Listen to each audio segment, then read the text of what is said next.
개발자가 밤새서 버그 10개를 고친 것은 노력입니다. 그래서 앱의 오류율을 3% 이하로 만든 건 결과죠. 그런데 그 결과로 유저 이탈률이 줄고 매출이 10% 이상 늘어났다면 그게 회사가 원하는 성과입니다. 회사는 성과로 평가를 하지 노력이나 결과로 평가하지는 않습니다. 네, 여러분, 취업과 이직이 끝이 아닙니다. 취업과 이직을 했다면 평가를 잘 받아야 합니다. 평가를 잘 받아야 높은 연봉으로 연봉 계약을 다시 할 수 있고 그 회사에서 더 다니던 혹은 다른 회사로 이직을 하든 유리한 연봉에서 시작할 수 있습니다. 평가는 곧 이직과 연결이 되고 또한 나의 시장 가치, 연봉과도 연결이 됩니다. 그런데 이 평가는 상사에게 친절하고 상냥하면 되는 걸까요? 틀린 이야기는 아니지만 회사가 평가 제도를 어떻게 생각하고 운영하는지를 알아야 합니다. 내 현업에 집중하면 평가를 잘 받겠지 라고 하는 생각은 반만 맞습니다. 현명하게 집중해야 평가도 잘 받고 연봉이 올라가고 이직할 때 내 이력서가 풍부해집니다. 결론적으로 여러분들께 드리고 싶은 말씀은 취업, 평가, 이직은 긴밀하게 연결이 되어 있습니다. 여러분들께 여기서 세 가지 개념에 대해서 확실하게 좀 짚고 넘어가는 것이 좋겠습니다. 노력, 결과, 성과의 차이를 먼저 이해를 하셔야 회사가 평가를 어떻게 운영하시는지를 알 수 있습니다. 노력은 effort입니다. 제가 서두에서 예를 들어 드렸던 밤을 새서 버그 10개를 잡았다. 이것이 노력입니다. 내가 무언가를 했다, 열심히 했다, 야근을 했다, 일찍 와서 했다. 이런 나의 행동들까지가 노력입니다. 그 다음에 이제 개념이 결과입니다. 노력을 통해서 앱의 버그율이 3% 미만으로 줄었다. 이것이 결과입니다. 결과는 아웃풋이라고 할 수 있을 것 같아요. 아웃컴이라고도 할 수 있겠죠. 그렇다면 성과는 무엇일까요? 제가 서두에서 예를 들어 드렸던 매출이 3에서 5% 증가했다. 이것이 성과입니다. 이 세 가지의 차이가 조금 이해가 되셨나요? 회사는 성과의 크기를 갖고 평가를 하게 됩니다. 물론 그 사람의 태도나 역량, 그런 가능성도 평가하지만 대부분의 회사는 능력주의, 성과주의이기 때문에 어떤 기준 기간 동안에 어떤 성과를 냈느냐를 보고 판단하여 평가를 하게 됩니다. 평가는 하나에서 5가지, 많게는 10가지 등급으로 나눠서 최종적으로 평가를 하게 되고 이 평가 등급에 따라 연봉 인상률이나 연봉 인상액이 결정이 되기 때문에 상당히 중요하죠. 취업도 중요하고 이직도 중요한데 들어가서 평가가 더더욱 중요합니다. 자, 그렇다면 결과와 성과의 차이는 무엇인지 한 번 더 짚고 넘어가 보겠습니다. 결과는 내가 노력을 함으로써 나타낸 어떠한 아웃풋이나 아웃컴입니다. 성과는 무엇이냐? 팀의 목표, 부서의 목표, 본부의 목표, 회사의 목표와 얼라인된 결과물입니다. 보통 팀, 부서, 본부, 회사의 목표라고 하면 매출이죠. 매출이나 영업이익이나 고객의 이탈률이나 신규 고객의 유치율이나 재구매율 같이 어떠한 숫자로 이루어집니다. 종국에는 매출이나 영업이익으로 이어질 거예요. 그래서 그것들을 바꾼 것이 성과입니다. 그래서 결과와 성과는 그만큼 차이가 있어요. 결과는 결과물인데 성과는 그 결과물이 회사의 숫자를 얼만큼 바꿨냐, 혹은 회사의 어떠한 모습을 전에 없던 이상적인 모습으로 얼마나 바꿨느냐가 성과입니다. 그래서 회사는 이 성과를 갖고 평가를 하지 노력을 얼마나 했는지, 결과물이 얼마나 많이 나왔는지, 당신의 업무가 10가지, 100가지였는데 10가지, 100가지를 성실하게 다 했다. 어떠한 행사나 어떠한 개발이나 어떠한 활동을 다 했다라고 평가하는 것이 아니라 so what? 그래서 무엇이 나왔고 그것이 회사에 얼마나 도움이 됐어요?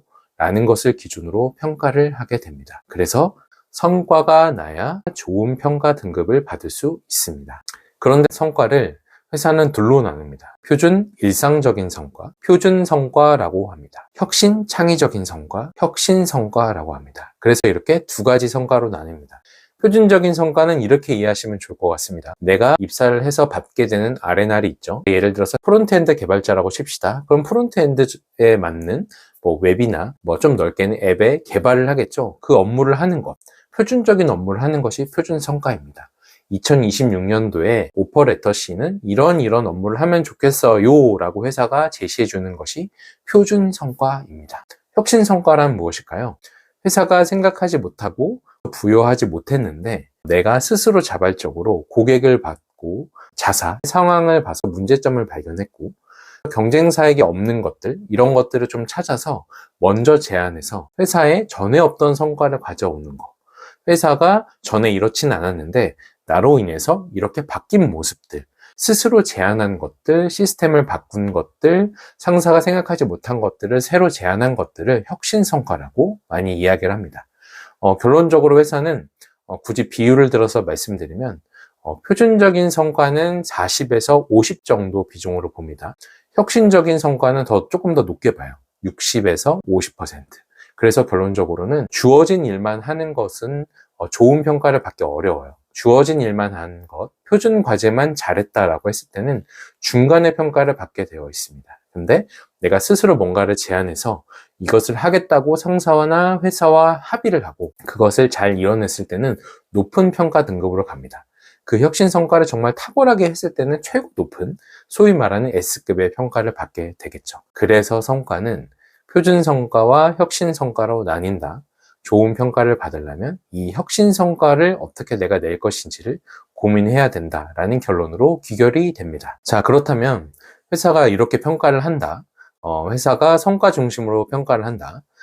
표준 성과와 혁신 성과가 있는데 혁신 성과가 좀 더 중요하다. 그리고 추가적으로 회사는 이제 역량이나 아니면 행동을 평가하게 되죠. 이런 것들은 사실 비율로 따지면 30% 정도 차지한다고 생각하시면 돼요. 성과가 어느 정도 많이 났는데 나의 역량이 낮다고 평가하기는 어렵고요. 성과를 정말 잘 냈는데 나의 행동이 너무나 문제가 있어. 이것은 문제가 되겠죠. 그런 것들을 잘 관리하면 되는 거니까 그것의 비중과 중요도는 좀 낮다고 생각을 할 수 있고, 자, 회사가 이렇게 평가를 하는구나를 알게 됐다면 우리는 어떻게 행동을 해야 될까요? 네, 간단합니다. 매주 단위로 결과물을 관리하는 겁니다. 매일매일 여러분들이 수첩에 투두 리스트 쓰시고 하나씩 지워 가시죠. 그래서 매주가 지났을 때 나의 모든 투두 리스트가 지워졌다는 것에 대해서 만족하시면 안 됩니다. 매주 단위로 나의 결과물을 관리하셔야 돼요. 월요일에 수첩을 펴서 내가 이번 주에 핵심적으로 산출해낼 결과물이 무엇인지를 먼저 적고 그 결과물을 내기 위해서 내가 오늘 무엇을 할 거고 내가 시간을 어떻게 쓸 것이다 를 이제 계획하는 것이 시간 관리인 것 여러분 많이 아실 겁니다. 그리고 그것보다 더 중요한 것은 무엇이죠? 제가 성과가 더 중요하다고 말씀드렸죠. 성과는 어떤 단위로 관리하는 게 좋을까요? 성과는 회사의 숫자나 모습을 바꾸는 거기 때문에 매주 단위나 매월 단위로 쉽게 나타나지 않아요. 성과는 분기 단위로 관리하시는 것이 바람직합니다. 그래서 이렇게 관리하시는 거예요. 매주 단위로 내가 어떤 결과물을 하나, 둘, 세 개를 냈다. 그것이 모이죠. 그러면 내가 매월 이런 결과물이 냈구나. 그 매월 결과물이 내가 계획했던 분기의 성과물로 연결이 되고 있느냐를 체크하시고 1, 2, 3개월이 지나서 한 분기가 지났을 때 내가 낸 결과물들이 진짜 성과가 됐는지를 점검하셔야 되고 이것이 성과가 됐는지 안 됐는지 애매모호하시다고 하면 상사에게 원오원 대화를 신청하셔서 제가 냈던 이 결과물들이 성과가 맞는지를 한번 물어보시고 협의를 하시는 것이 중요합니다. 이 분기마다 결과물이 한 2번 정도 쌓이면 반기 평가가 벌써 이루어지죠. 이 분기의 결과물이 4번 쌓이면 1년 평가가 이루어지는 거예요. 그래서 내가 분기에 냈던 결과물이 성과냐, 그것이 하나, 둘, 셋, 넷으로 이어지면 그것이 나의 성과물이 되는 것이고 그것이 나를 평가하는 기준이 되기 때문에 여러분들께서 매주 단위로 결과물을 관리하시고 분기 단위로 성과물을 관리하시는 것이 바람직하겠습니다. 더 중요한 포인트가 있죠. 이렇게 매주 단위로 정리한 나의 결과물, 분기 단위로 정리한 나의 성과물들을 적다 보면 이것이 어떻게 연결이 되죠? 자, 이력서로 연결이 됩니다. 그래서 제가 아까 말씀드렸던 것처럼 내가 노력을 했다는 이력서에 쓰면 안 되죠. 그것은 평가 때도 이제 그 바탕이 되지 못하고 평가의 재료가 되지 못하니까. 결과물은 이력서에 쓸 수도 있지만 이제 이직하려고 하시는 회사에서도 평가를 하기 때문에 이 결과물이 성과냐 결과냐 구별을 하게 되어 있어요. 훈련된 회사는. 결론적으로 이 결과물도 이력서에 좋은 재료로 들어갈 수는 없죠. 들어가긴 들어가지만 이력서에 써야 되는 것은 내가 분기마다 정리한 성과물입니다. 그 성과물은 결과가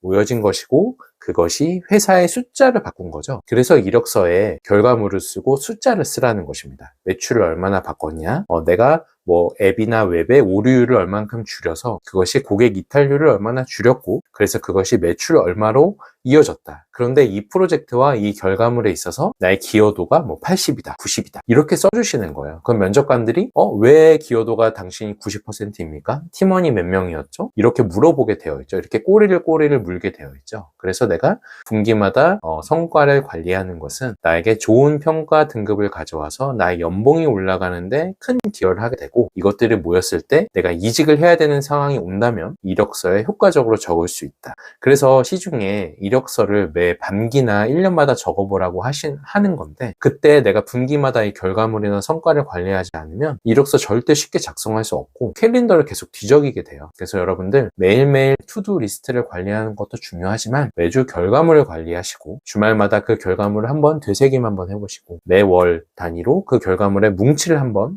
더 되새김 한번 해보시고 매 분기마다는 정말 심각하게 내가 성과가 났는지를 확인해 보시고 이것이 성과가 맞는지를 리더와 확인해 보시는 과정이 여러분들의 평가 등급을 단순한 B등급이 아니라 A나 S로 올리는 것이고 A나 S로 올렸을 때 그것이 나의 연봉과 직결이 되고 그것이 나의 이력서의 멋진 한 줄로 연결된다. 이렇게 회사가 평가를 하고 이것이 나의 이직이나 여러 가지 이력서로 연결된다는 사실을 한번 기억하시고 평가를 준비해 보시면 좋을 것 같습니다. 요즘이 또 평가 시즌이고 평가 피드백 시즌이잖아요. 그래서 여러 상사와 대화를 하시기도 하고 평가 등급을 받으셨을 텐데 제가 말씀드린 이 개념에서 내가 받은 평가를 한 번 더 반추해 보시고 리더분들과 대화를 나누는 시간을 가지셔도 좋을 것 같습니다. 네, 여러분 도움이 되셨다면 구독과 좋아요도 부탁드리고 제가 다음 영상으로는 이 평가 시즌 때 단골로 소개되는 피드백이라는 개념이 있어요. 평가는 뭐고 피드백은 뭐고 또 대화는 뭐지? 이 여러 가지 개념에 대해서 제가 조금 더 구별해서 한번 찾아오도록 하겠습니다. 네, 도움이 되셨으면 좋겠습니다. 감사합니다.